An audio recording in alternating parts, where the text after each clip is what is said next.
Bismillahirrahmanirrahim. Assalamualaikum warahmatullahi wabarakatuh. Alhamdulillah wa syukrilillah, wassalatu wassalamu ala rasulillah wa ala alihi wa sahbihi wa man tabi'ahu wa wala.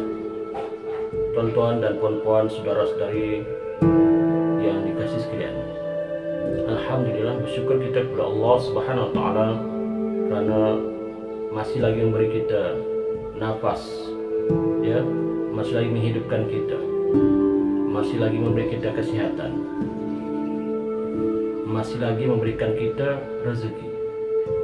Tuan-tuan yang dikasih sekalian, ada juga di antara rakan-rakan kita dan juga ahli keluarga kita yang ditimpa musibah seperti sakit. Maka kita disunatkan di dalam Islam, kita disunatkan untuk menziarahi pesakit. Disunatkan untuk menziarahi pesakit di kalangan ahli keluarga kita ataupun sahabat handai kita.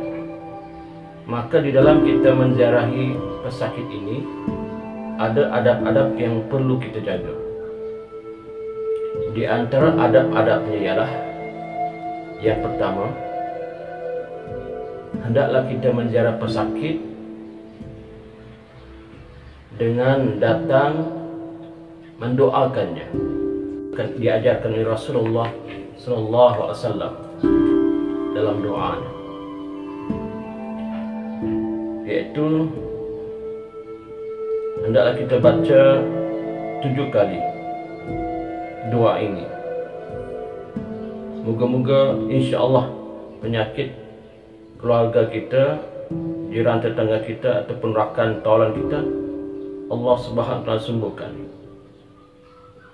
Ya. Doanya ialah As'alullahal azim Rabbal arsyil azim ay yashfiyaka. As'alullahal azim Rabbal arsyil azim ay yashfiyaka. As'alullahal azim Rabbal arsyil azim ay yashfiyaka. Dibaca doa ini sebanyak 7 kali. Moga-moga dengan izin Allah SWT maka sembuhlah ia.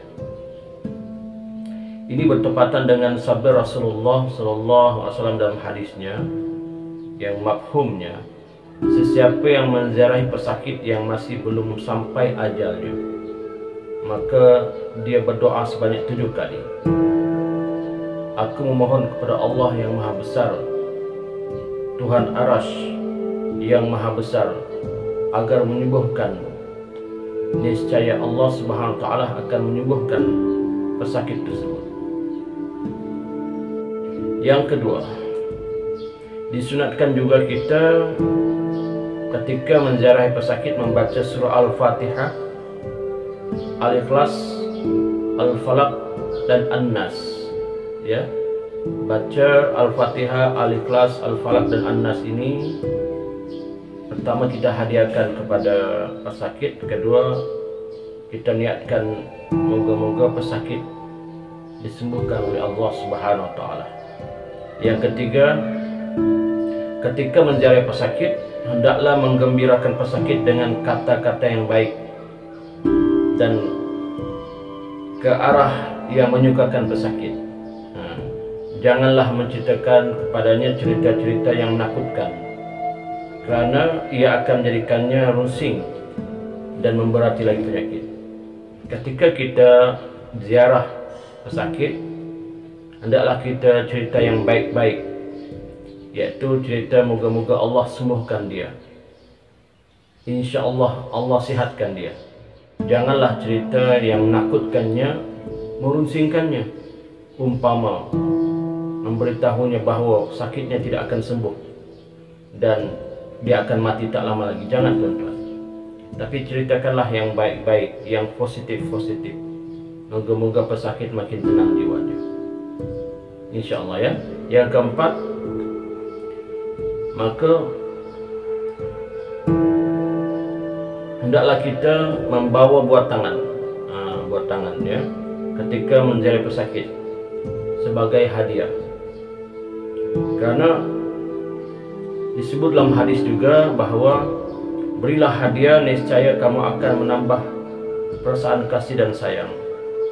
Dalam hadis bermaksud ada diberitahu bahwa berilah hadiah, niscaya kamu akan menambah perasaan kasih dan sayang. Ketika menziarahi pesakit, digalakkan kita juga membawa buah tangan, ya. Ketika menziarahi pesakit, walaupun kadang-kadang pesakit itu tuan-tuan dan puan-puan tidak ada selera makan, kan? Maklumlah biasa orang sakit yang masin, yang manis ke jadi tawar semuanya, tak ada rasa. Tapi bagaimanapun digalakkan kita, ya, membawa buah-buah tangan untuk dihadiahkan kepada pesakit sebagai hadiah. Kalau pesakit tak makan tak apa, tetapi mungkin keluarga yang menjaganya makan, insya Allah, ya. Yang keempat, yang kelima, janganlah menziarahi pesakit terlalu lama, karena ini mungkin mengganggu pesakit, ya, sampai berjam-jam, dari pagi sampai ke tengah hari. Jangan, berpada-padalah, agak-agaklah, jangan terlalu lama menyebabkan pesakit tak dapat nak rehat nak tidur ke, ya. Kemudian ziarah pesakit di waktu bukan di waktu pagi atau petang atau malam. Janganlah ziarah pesakit di waktu tengah hari, ya. Karena kata ulama, menziarahi pesakit di waktu tengah hari adalah makruh, ya. Makruh mungkin disebabkan adalah waktu tengah hari pesakit adalah waktu untuk dia makan, untuk dia sholat, ataupun untuk dia qada hajat, ya, pergi ke tandas dan sebagainya. Jadi yang lebih elok disunatkan kita ziarah ketika waktu pagi atau petang. Jika di bulan Ramadan di waktu malam, ya, waktu malam mungkin selepas sholat tarawih dan sebagainya. Tapi dimakruhkan kata ulama menziarahi pesakit di waktu tengah hari, ya.